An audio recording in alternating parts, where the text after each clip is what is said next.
We're at Lynn's house, and he's made these ultimate blogging chairs. This is the ultimate blogging chair. You've got room for a laptop, coffee, 6 pounds of cocaine, everything you need to do a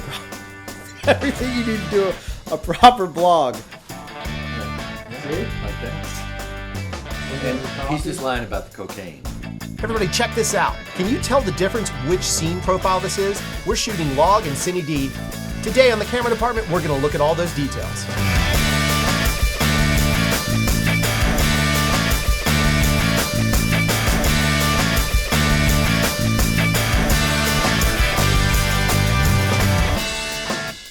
Okay, so the first thing we're going to do is look at some scopes. Now, this is some footage that Jeff and I shot a while back. You might have seen the episode. It'll be posted up here somewhere. Kind of talking about GH5 profiles are like film stocks. We still stand behind that statement. We truly believe that statement. And this is just kind of enhancing and diving into it. So what we want to do is just look at Log in its raw form, look at it graded, and then look at Cine D with no grade on it whatsoever, because it's not really fair to compare flat-looking Log with Cine D when there is already a little bit of color saturation and match. So we also have scopes. You'll notice those in the bottom right-hand corner, and we'll go over that stuff. So starting out, here is Log, and you can see, of course, this is a very flat image. The scopes even indicate that it is an extremely flat image. It's flat across the bottom. Then we jump to Log graded, and inside of Log graded, you can see that it's expanded, the image is expanded, and it's solid. Cutting over to Cine D, and again, the image is expanded, though in this particular piece, I did pull it down because I noticed it was a little overexposed, and you can see it softened down a little bit, and then the sun was dipping in and out of clouds. That's always a challenge in that space. But what I really want us to pay attention to here is if we go back in, let's look at the Log. So this is V-Log graded. So look at the image. We oversaturated on purpose, meaning me and Jeff really punched up the color just to see how far we could push it in a perfectly exposed shot. This was, by definition, perfectly exposed. You can see back here it is right where it needs to be with nobody getting out of control. Maybe a little highlight, a little sparkle on the water, which would be the sun essentially.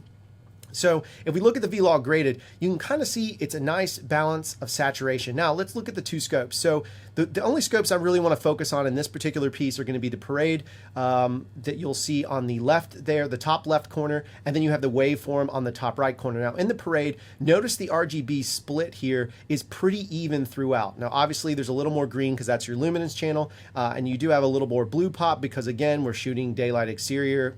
It's going to happen.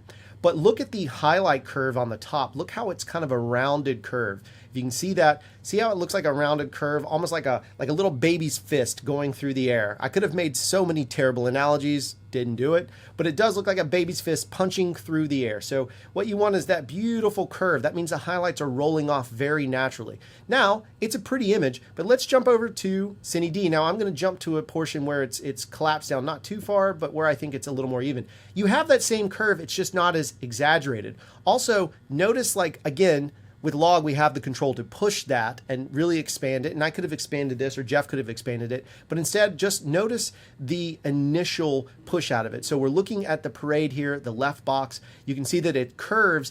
It's not as strong as you might see on a Vlog type clip. The other side of this too is when the image goes a little dark, look how much it flattens out, and you still have highlights that are way above the mark. Some of them are touching that 1023, which is 100 marker. So, you know, it's not that it's wrong, it's just that you've got to be a little more careful with Cine D type format, and it makes it a little bit trickier.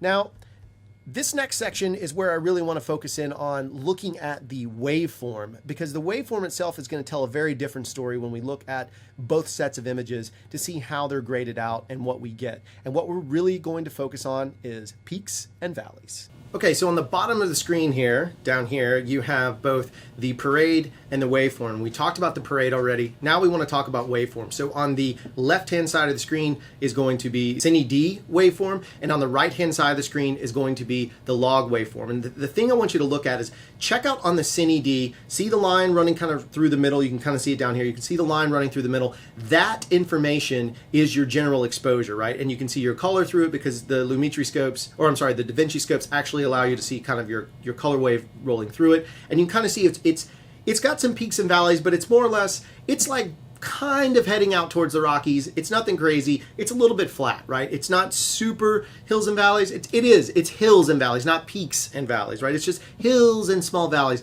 Whereas if you look at the log footage, the graded log footage here, you can see we've got these tremendous amounts of peaks and valleys inside of that data, which means there's a lot of information there for us to play with. So just simply looking at the scopes, there is a drastic difference between the two. The other thing I want you to pay attention to is look on basically on the middle right third of each one of those. You can see this column rising up. And if you look at the log version, there's nothing in the clipping area. There's nothing above 1023, which is 100 IREs. There's nothing really above that mark. And if you look at Cine D, there are some moments where it's above that mark. And you can see that you are getting clipping points. That's because at that point, you don't have that same level of latitude to expose it the way you want to. Now, why is all of this important? Because it's data. Don't get me wrong, I think Cine D looks fantastic. I think you can grade it very well. I think there's a lot you can do with it to make it a really solid image. I think log looks amazing, and you can do a ton with that. Jeff and I have had a conversation about Cine D and log and how both of them have their purpose. Jeff describes Cine D as a flashback look, which I agree with. I think the saturation's a little much. You got to pull it back a little bit. You can tweak it inside the camera. Those are all settings that are going to be up to you to experiment with and see what you like, what makes you happy. However, what I do think interesting is when we're talking about short form content or long form content where you want things to match as much as possible, that's where I think log has a tremendous amount of value. Because see, log is going to allow you to flatline and basically, for the most part, using your experience, your knowledge that I know you have because I've seen that you can shoot, but taking that experience and knowledge and stacking it so that you can make sure your shots are even. That's part of being a DP. Part of being a DP is making sure that not only is it a cool shot, but that it can match the shot previous and the shot after and the shot 5 days from now if you're shooting something really long form, or if you're shooting a piece that's all shot in a day and you need it to all match, let's say same location, hopefully you're not fighting lighting battles, but that's what you're after. So the goal is to try and make things match if that's the look you're trying to achieve. So in the case of log, forget the dynamic range element. That's part of it, sure, but there's also a big component of being able to match your shots up. You can do the exact same thing with Cine D.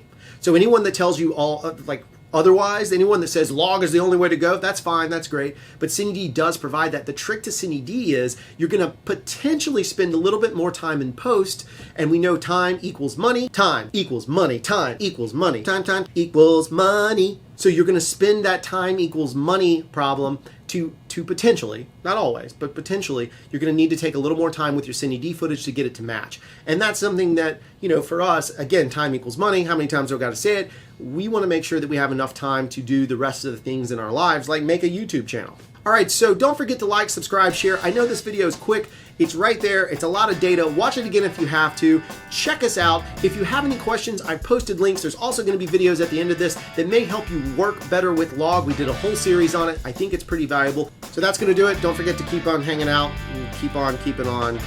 Blah!